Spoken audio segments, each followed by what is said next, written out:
नाम है आपका? डीजे बबलू देहाती। नाम तो आपने सुना ही होगा।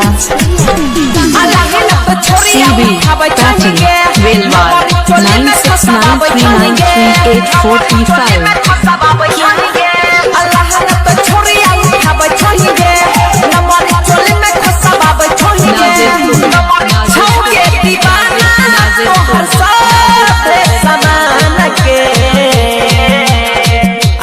पीछे दाताइन के गे नच पीछे दातन के छोरा घुसई तो डंडा पाइन के नच पीछे दातन के छोरा घुसई तो डंडा। क्या नाम है आपका? डीजे बबलू देहाती। नाम तो आपने सुना ही होगा। सीबी पैटी वेलवार 9693938435। ओए पूजा, थोड़ा मुस्कुरा दे यार। छोरी तोहर गुरु रा छोरा दे दोगे तू राया सतेज पर चढ़ के गे तोहर देख के गोदाम भेला माहौल गरम सब तोरे पर बाजार ताऊगे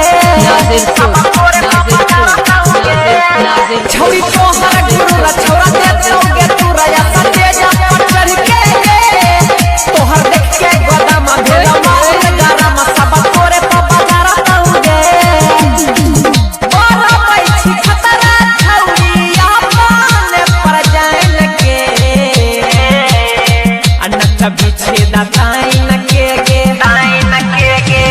नच पीछे दातन के छोरा घुसई तो डंडा पाइन के नच पीछे दातन के छोरा घुसई तो डंडा पाइन क्या नाम है आपका? डीजे बबलू देहाती। नाम तो आपने सुना ही होगा। सीबी पैटी वेलवार 9693938435।